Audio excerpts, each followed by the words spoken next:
नमस्कार दोस्तों, मैं आज एक बार फिर से आपका हमारे डीएसआई यूट्यूब चैनल के ऑनलाइन प्लेटफॉर्म पर आपका हार्दिक स्वागत है, अभिनंदन करता हूं।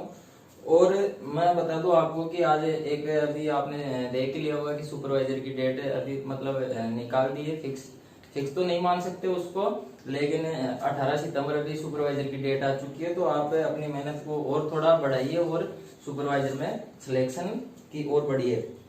तो मैं अभी अपन चलते हैं, अभी टाइम खराब किए बिना मैं चलता हूँ आगे अपने नए पोषक तत्व जो चल रहा था। पहले अपने लास्ट टाइम नाइट्रोजन कर लिया था, अभी अपने सेकेंड जो पोषक तत्व है मेन न्यूट्रिएंट है फॉस्फोरस, उसको पढ़ लेते हैं।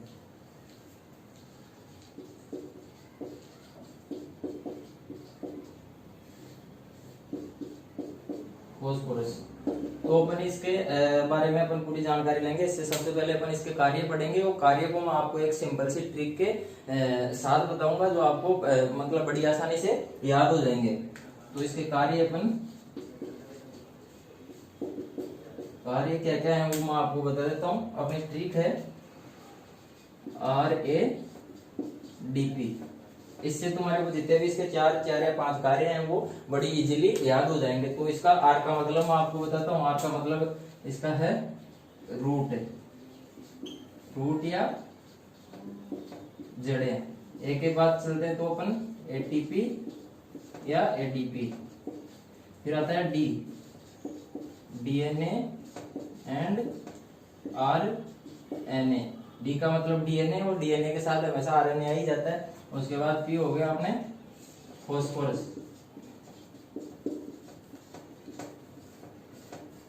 तो अब इसके अपन कार्य डिटेल से पढ़ लेते हैं। पहला है अपने आर का मतलब क्या है, रूट। और फॉस्फोरस का जो मुख्य कार्य होता है पौधों की जड़ों के निर्माण करने में फॉस्फोरस मुख्यतः योगदान देता है। तो पहला कार्य हो जाएगा अपने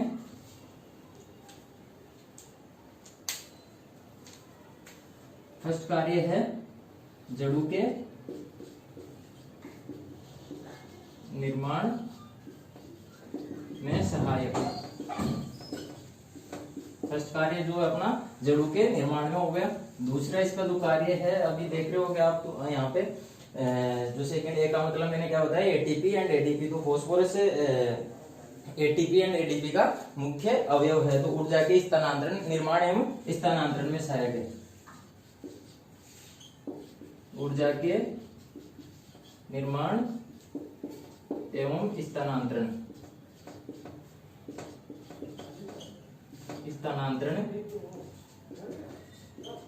में सहायक। इसका दूसरा कार्य क्या हो गया, ऊर्जा के निर्माण एवं स्थानांतरण में सहायक। फॉस्फोरस ATP एंड ADP का मुख्य अवयव है, इसलिए ऊर्जा के निर्माण एवं स्थानांतरण में सहायक होता है। ये ATP का मुख्य अवयव होने के कारण इसको अपन एक मतलब एक नाम है इसका जिससे पुकारेंगे, वो मैं आपको बता देता हूँ। पौधों की ऊर्जा मुद्रा। तो ये बहुत बार जेट में क्वेश्चन बन जाता है, सुपरवाइजर में बन सकता है कि पौधों की ऊर्जा मुद्रा के नाम से कौन से पोषक तत्वों को जाना जाता है। तो वो कौन सा है अपने पास, फॉस्फोरस है। अब आगे चलते हैं, इसका अपना जो तीसरा कार्य है वो आपको बता देता हूँ। यहाँ पे अपन आर का मतलब पढ़ लिया, ए का मतलब क्या होता है वो हो गया। अभी डी पे चलते हैं अपन। DNA एवं RNA के निर्माण में सहायक होता है। DNA और RNA का मुख्य अवयव कौन है, फॉस्फोरस। इसलिए इसको एक और नाम से अपन पुकारेंगे,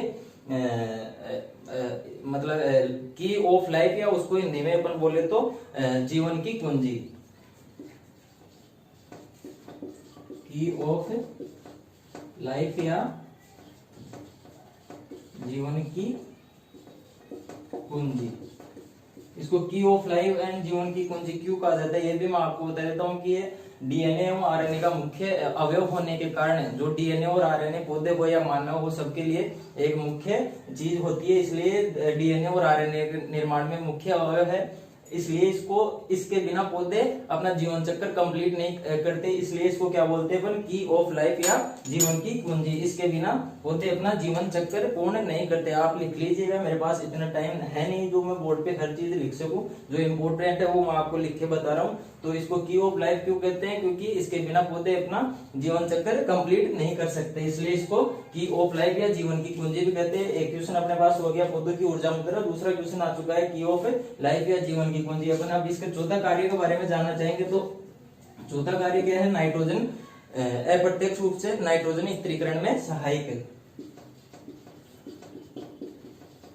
अप्रत्यक्ष रूप से N2 स्थिरीकरण सहायक है,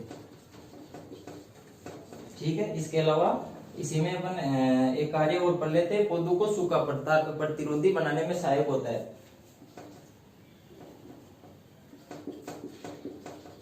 सूखा प्रतिरोधी, ठीक है। तो फास्फोरस का पहला कार्य हो गया, जड़ों के निर्माण में फास्फोरस सहायक होता है। इसके बाद में आता है अपने पास एटीपी एंड एडीपी, तो ऊर्जा के निर्माण एवं रूपांतरण में सहायक होता है, जिसको अपन ऊर्जा के निर्माण एवं रूपांतरण में सहायक होता है। इसके लिए इसको अपने क्या नाम दिया, पौधा की ऊर्जा मुद्रा के नाम से भी जान सकते हैं। उसके बाद अपने पास तीसरा कार्य आता है डीएनए एवं आरएनए के निर्माण में सहायक, तो इनके निर्माण में सहायक होता है। तो इसको अपन ने तीसरा नाम, क्योंकि इसके बिना पौधे अपना जीवन चक्र पूर्ण नहीं करते, तो इसको अपन दूसरा नाम दे चुके कि की ऑफ लाइफ या जीवन की कुंजी के नाम से भी फास्फोरस को जाना जाता है। फिर अपने पास चौथा इसका कार्य आता है अप्रत्यक्ष रूप से नाइट्रोजन स्थिरीकरण, क्योंकि नाइट्रोजन का स्थिरीकरण होता है, उसमें कहीं ना कहीं इसका यूज होता है फास्फोरस का। तो इसको चौथा कार्य दिया गया है अप्रत्यक्ष रूप से नाइट्रोजन स्थिरीकरण, और पौधों को सूखा प्रतिरोधी बनाने में सहायक। अब चलेंगे अपन इसके कमी के लक्षण।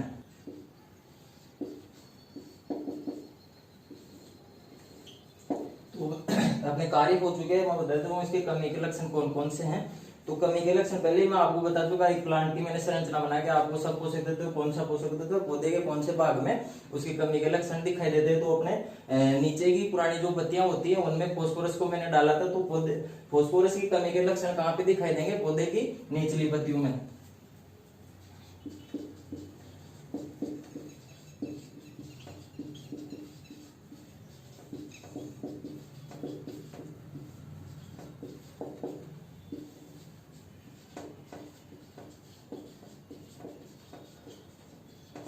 ठीक है, फास्फोरस की कमी के लक्षण अपने को पौधे की पुरानी पत्तियां या निचली पत्तियों में पौधे की पुरानी पत्तियों के अपने को लक्षण दिखाई देंगे। तो इसके मतलब कैसे पता लगाया जाए कि पौधे में फास्फोरस की कमी हो गई, तो उसके लिए है पौधे की जो पुरानी पत्तियां हैं वो उनका संपूर्ण भाग फास्फोरस की कमी होने के कारण उनके संपूर्ण भाग में क्या एंथोसायनिन का निर्माण हो जाता है, जिससे पत्तियां लाल बैंगनी रंग में बदल जाती है, परिवर्तित हो जाती हैं। तो इसका पहला कमी का लक्षण है पुरानी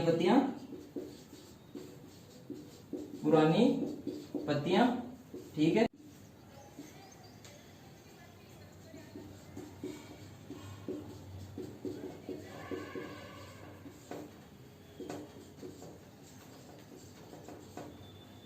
तो मैं आपको बता दूं कि फास्फोरस की कमी के लक्षण पहले बता दिया कि पौधे की पुरानी पत्तियों में फास्फोरस की कमी के लक्षण अपने को दिखाई देते हैं। और वो लक्षण कैसे आते हैं वो बताता हूँ, किस अपने को मतलब कैसे पता चलेगा किस प्रकार के लक्षण होंगे वो मैं बताता हूँ आपको। पुरानी पत्तियों में क्या होता है, जो पुरानी पत्तियां होती है उनमें फास्फोरस की कमी, जो फास्फोरस की कमी मैंने यहाँ पे दर्शा दी है। फास्फोरस की कमी होने के कारण संपूर्ण पुरानी पत्तियों में एंथोसायनिन का निर्माण हो जाता है, और एंथोसायनिन के कारण संपूर्ण पुरानी पत्तियां कैसी हो जाएंगी, लाल बैंगनी रंग की हो जाती हैं। ये इसका मुख्य फास्फोरस की कमी का लक्षण है। इसके बाद अपन आगे चलते हैं, इसकी अधिकता से कौन से लक्षण दिखाई देते हैं। अधिकता, फास्फोरस की अधिकता उतने पर मैं आपको बता दूं कि मुख्य इसका जो है लक्षण तो कोई है नहीं, लेकिन जब फास्फोरस की अगर खेत में अपने मिट्टी में अधिकता हो जाती है, जो जिंक और आयरन है उसकी जो उपलब्धता होती है मिट्टी में, उसमें कमी आ जाती है। वो क्यों आती है वो बता दूं कि जो संपूर्ण जो माइक्रो न्यूट्रिएंट्स होते हैं, सूक्ष्म पोषक तत्व होते हैं, वो हमेशा अपने को अम्लीय पीएच पे उपलब्ध होते हैं, अम्लीय मृदाओं में उपलब्ध होते हैं। और फास्फोरस जो फास्फोरस तत्व है वो एक क्षारीय प्रवृत्ति का या क्षारीय इफेक्ट मृदा पे डालता है। तो अगर अपन फॉस्फोरस अधिक मात्रा में अगर मृदा में डालेंगे तो मृदा क्षारीय होंगी, जिससे अपने को मुख्यतः आयरन और जिंक की उपलब्धता में कमी आ जाएगी। इसके अलावा और भी जो मुख्य पोषक अपने माइक्रोन्यूट्रिएंट्स से सूक्ष्म पोषक तत्व हैं उनकी भी उपलब्धता कम होगी, लेकिन मुख्यतः अपने जो है आयरन और जिंक है। एक अपवाद स्वरूप मैं बताता हूं आपको, आयरन एवं जिंक की उपलब्धता में कमी। इसके अलावा अपवाद स्वरूप एक जो सूक्ष्म पोषक तत्व है, अपवाद स्वरूप मोलिब्डेनम एमओ की उपलब्धता बढ़ जाती है। जो मोलिब्डेनम एकमात्र ऐसा पोषक तत्व है जो क्षारीय पीएच पे पौधों को अवेलेबल होता है या प्राप्त होता है, इसलिए फास्फोरस की अधिकता के कारण ये अपवाद स्वरूप मोलिब्डेनम की तो उपलब्धता बढ़ जाती है। इसके अलावा जो और माइक्रोन्यूट्रिएंट्स हैं जिसमें मुख्यतः आयरन और जिंक है उनकी उपलब्धता कम हो जाती है। अपना फास्फोरस कंप्लीट हो गया। अब अपना नेक्स्ट पोषक तत्व थर्ड नंबर का जो होगा अपना पोटेशियम आएगा।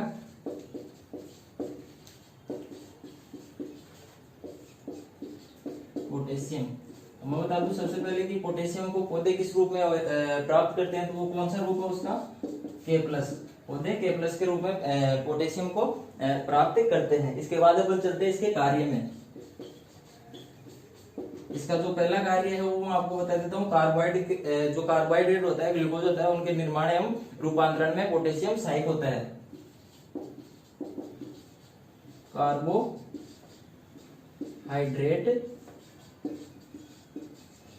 के निर्माण एवं रूपांतरण में सहायक। तो इसका पहला कार्य अपने पास आ गया है कि कार्बोहाइड्रेट के निर्माण एवं रूपांतरण में कौन सा पोषक तत्व सहायक है, तो वो कौन सा अपने मुख्यतः जो मैं अगर ऑप्शन में अदर भी कोई डाल दे, अभी आगे भी पोषक तत्व आएंगे उनको भी मैं पढ़ाऊंगा, वहां पे भी मान लो ऐसा ही सेम कार्य आ जाए, तो अगर ऑप्शन में दोनों आ जाए तो फिर अपने को पोटेशियम टिक लगाना है। तो इसका मुख्य कार्य क्या हो गया, कार्बोहाइड्रेट के निर्माण एवं रूपांतरण में सहायक। दूसरा अपन इसका कार्य ले लेते हैं, पौधों में क्या करता है ये जो उसकी वृद्धि होती है, मतलब भूसा होता है, वृद्धि ज्यादा होगी तो भूसा होगा, तो ये भूसे की अपेक्षा दाने की मात्रा अधिक पैदावार करता है अपने को।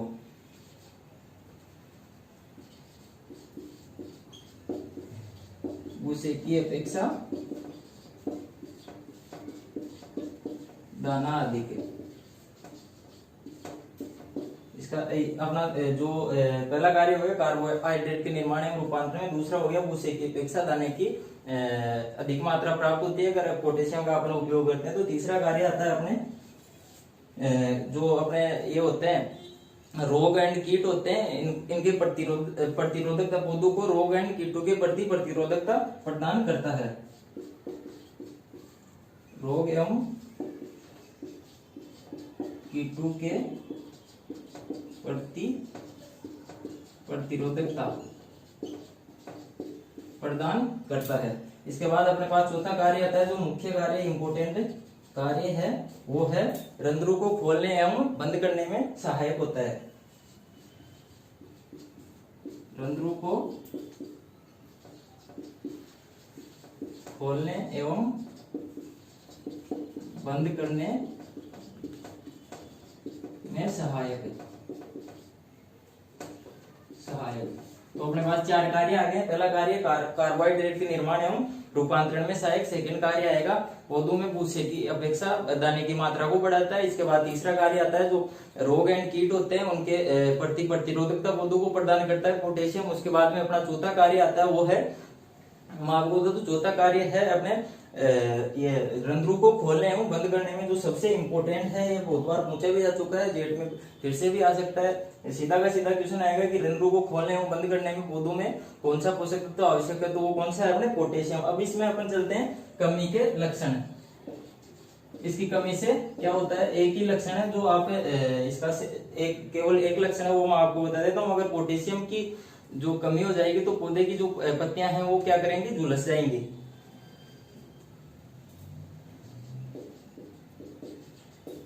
पत्तियों का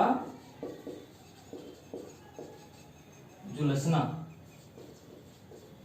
इसका क्या है, मुख्य कमी का लक्षण है। अब इसके कमी का लक्षण एक है जो मेन है, सीधा का सीधा अगर जेड में आएगा तो ऑप्शन में आएगा, मतलब क्वेश्चन पूछेगा कि पौधे की पत्तियां किस पोषक तत्व की कमी से झुलस जाती हैं, तो वो कौन सा है अपने पोटेशियम। इसके बाद अपन चलते हैं इसका अधिकता।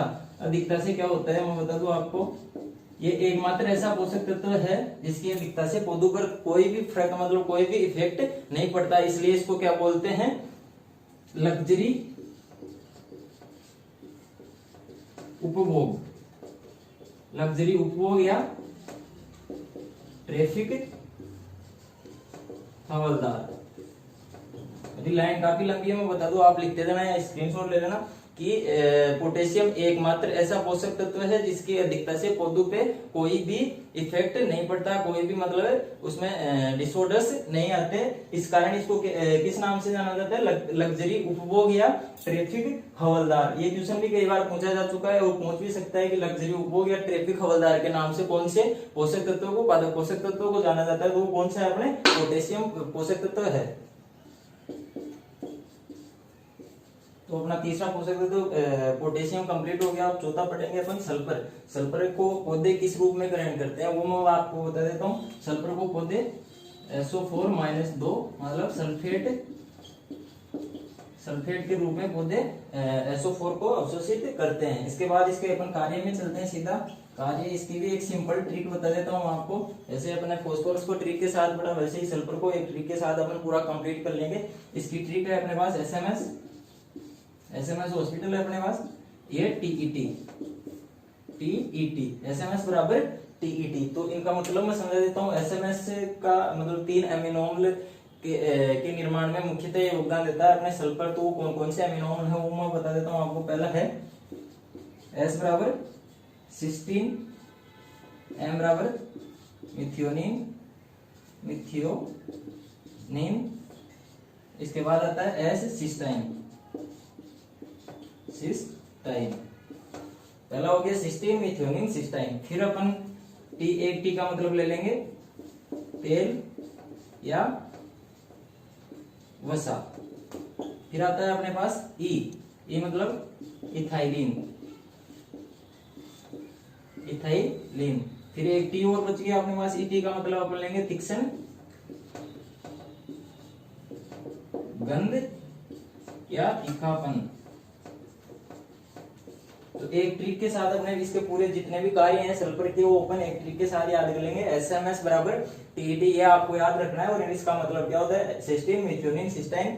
एक टी का मतलब अपन लेंगे तेल या वसा, दूसरा ई का मतलब हो गया इथाइलिन, और टी का मतलब तिक्सन गंध या तीखापन। तो अपन इसका पहला कार्य अपन पढ़ लेंगे। फर्स्ट कार्य, 3 मुख्य जो अमीनो अम्ल होते हैं उनके निर्माण में सहायक होता है। और वो तीनों अमीनो अम्ल कौन से हैं, ये तीनों। तो पहला कार्य क्या हो गया, सिस्टीन, मिथियोनिन एंड सिस्टाइन के निर्माण में सहायक है। अब दूसरा कार्य ले लेते हैं अपन। दूसरा कार्य है इसका जो तेल या वसा के निर्माण में सहायक। सीधा लाइनों में लिखना है, मैं पहले ट्रिक में पूरे कार्य आ चुके हैं कि तेल या वसा के निर्माण में सहायक। अपने दूसरा तेल या वसा के निर्माण में सहायक। उसके बाद अपन तीसरा कार्य लेंगे, अपने पास क्या है ई बराबर इथाइलिन। तो इथाइलिन क्या होता है, हार्मोन। तो इथाइलिन हार्मोन के निर्माण में सहायक है। सल्फर क्या करेगा, मिथियोनिन अमीनो अम्ल है, मिथियोनिन अमीनो अम्ल के निर्माण में सहायक होता है। और फिर मिथियोनिन से क्या बनता है अपने पास, इथाइलिन हो गया। इथाइलिन हार्मोन का निर्माण कैसा होता है वो मैंने बता दिया आपको। सल्फर क्या करता है, मिथियोनिन बनाता है, मिथियोनिन अमीनो अम्ल होता है, और मिथियोनिन से क्या इथाइलिन हार्मोन बनता है। अब अपन चौथा कार्य लेते हैं, प्रोटीन संरचना को स्थायी बनाने में सहायक है। को स्थायी बनाने में सहायक है। अपना चौथा कार्य हो गया प्रोटीन संरचना को स्थायी बनाने में सहायक। और पांचवा कार्य ले लेते हैं इसका। अपने पास एक टी और बच चुका, तो इसको अपन अब लास्ट में लेंगे। पांचवा कार्य है तीक्ष्ण गंध एवं तीखापन में सहायक है।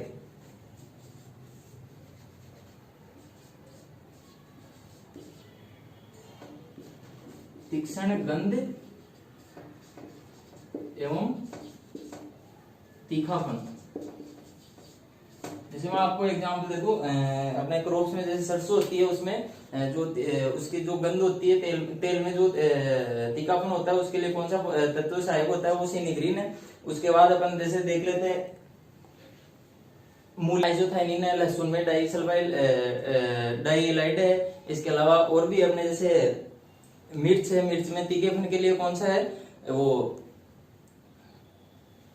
अपने मिर्ची में कैप्सेसिन जो अपन उसको जानते हैं तीखेपन के लिए है, और कैप्सेथीन उसमें लाल रंग के लिए सहायक होता है। तो इसके अपने कार्य कंप्लीट हो गए। अब अपन चलते हैं इसके कमी के लक्षण में। अभी इसके कार्य कंप्लीट हो गए, अब इसके अपन कमी के लक्षण देख रहे। तो मैंने उस प्लांट का मैंने चित्र बना के आपने बताया था कि जो एकमात्र ऐसा द्वितीयक पोषक तत्व है जिसकी कमी के लक्षण ऊपरी पत्तियों या उपले भाग पे नई पत्तियों पे दिखाई देता है। तो पहला इसका हो गया कि ये नई पत्तियों पे इसके कमी के लक्षण दिखाई देते हैं। और इसका जो मुख्य लक्षण जिसमें दिखाई देता है वो क्या, चाय में अगर पीलापन आ जाता है तो वो सल्फर का मुख्य लक्षण है, कमी का लक्षण है। चाय की पत्तियों में पीलापन, और ये क्या है, एकमात्र द्वितीयक पोषक तत्व है जिसके लक्षण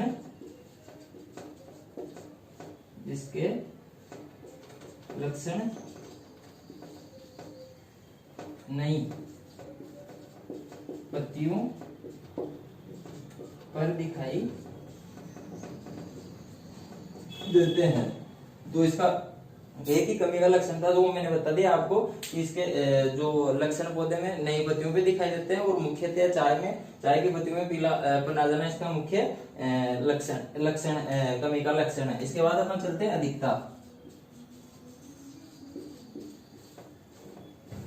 सल्फर की अधिकता से क्या होता है, इसके सल्फर की अधिकता से भी एक जो मुख्य जो लक्षण है वो बताते हैं, फसलें और जो फल फ्रूट जो भी हैं, अगर सल्फर अधिक होगा तो मैं बता दूं अपने जो अभी मैंने कार्य में इथाइलिन हार्मोन के निर्माण में सहायक बताया था मैंने आपको सल्फर। तो इथाइलिन हार्मोन का क्या होता है, फलों की परिपक्वता में सहायक होता है। अपन गैस के रूप में लेते हैं इथाइलिन हार्मोन को, इथेफोन के रूप में यूज लेते हैं, जिससे फल जल्दी पक जाते हैं। तो अगर सल्फर ज्यादा देंगे तो इथाइलिन हार्मोन का निर्माण ज्यादा होगा, और इथाइलिन हार्मोन का निर्माण ज्यादा होगा तो उससे क्या होंगे, अपने फल फूल और जो फसलें हैं वो जल्दी परिपक्व हो जाएंगी। फसलें एवं फल समय से पूर्व परिपक्व है। तो ये अपना इसके कार्य भी हो गए, कमी के लक्षण हो गए, अधिक।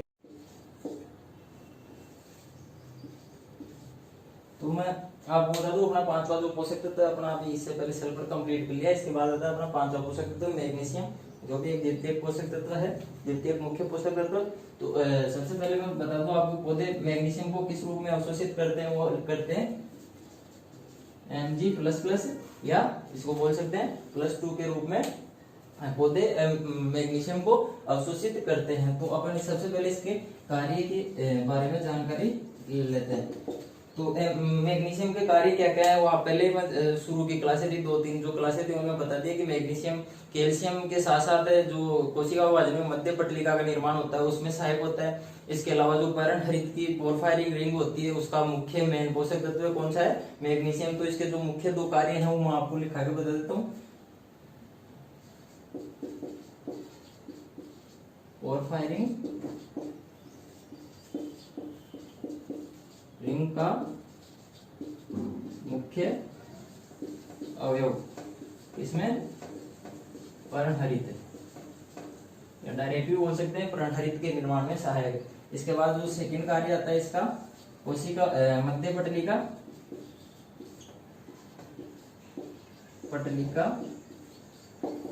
के निर्माण में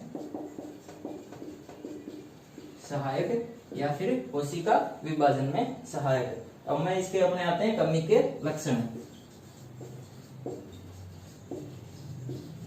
कमी के लक्षण में बताता हूँ आपको मैग्नीशियम के की कमी के लक्षण आपको पहले बता दिया कि मैग्नीशियम की कमी के लक्षण पुरानी पत्तियों में दिखाई देते हैं, और पुरानी पत्तियों की जो पुरानी पत्तियों का संपूर्ण पीला पड़ना अपने नाइट्रोजन जो नाइट्रोजन था उसकी कमी का लक्षण था, और पुरानी पत्तियों की शिराओं जो शिराएं होती हैं उसमें उसके मध्य जो पीलापन आता है ना, शिराओं के मध्य पीलापन, वो क्या कौन से तत्व की कमी का लक्षण है? वो मैग्नीशियम की कमी का लक्षण। तो क्या है? पुरानी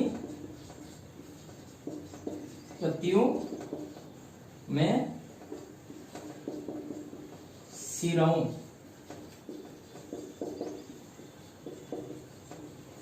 के मध्य पीलापन, या फिर इसको इंग्लिश में बोलेंगे अपन इंटरवेनल कोरोसिस। इसके बाद में अपना नेक्स्ट इसकी कमी का लक्षण मैं आपको बताता हूँ। सेकंड, पहला हो गया पुरानी पत्तियों की जो मुख्य इसका कमी का लक्षण है, पुरानी पत्तियों की शिराओं के मध्य पीलापन। कौन से पोषक तत्व की कमी का लक्षण है? मैग्नीशियम। और संपूर्ण जो पुरानी पत्तियां होती हैं उनका संपूर्ण पीला पड़ना कौन से पोषक तत्व की कमी का लक्षण था? नाइट्रोजन, जो मैं पढ़ा चुका हूँ आपको। अब दूसरा आता है अपने पास जो मैग्नीशियम है इसके और एक अपने पशु में रोग होता है, तो पशु में हो जाता है वो पशु में जो रोग होता है वो ग्रास टिटेनी नाम से जाना जाता है। इसके अलावा जो तंबाकू में रोग होता है मैग्नीशियम की कमी से, वो है सैंड्रोन।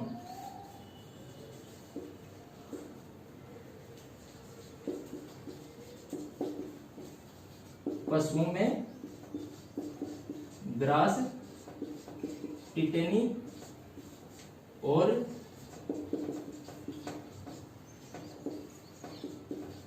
तंबाकू में वो सैंड्रोन नामक जो दो रोग होते हैं, पशुओं में ग्रास टिटेनी और तंबाकू में सैंड्रोन, वो किसकी कमी से होते हैं? अपने जो मैग्नीशियम है उसकी कमी से पशु में ग्रास टिटेनी और तंबाकू में सैंड्रोन रोग हो जाते हैं।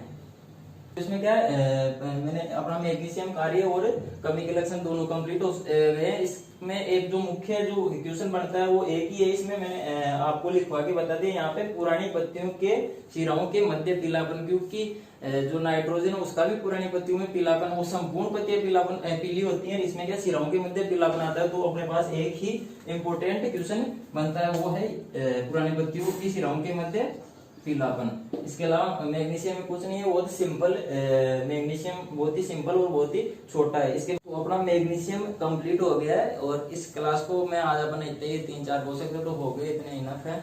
और मैं बता दूं कि सुपरवाइजर की एग्जाम की डेट आई चुकी है, इसके अलावा जेट की एग्जाम की डेट भी अपने को पता चल गई है। इसलिए तुम्हारी जो मेहनत है कि 3 या 4 घंटे पढ़ रहे हो उसको और बढ़ा के 2-3 घंटे बढ़ा के उस मेहनत को और बढ़ाओ, जिससे इन दोनों में जो जेट वाले स्टूडेंट हैं उनको जेट में सिलेक्शन मिल पाए। इसके अलावा सुपरवाइजर के लिए जो तैयारी कर रहे हैं वो सुपरवाइजर में सिलेक्ट हो।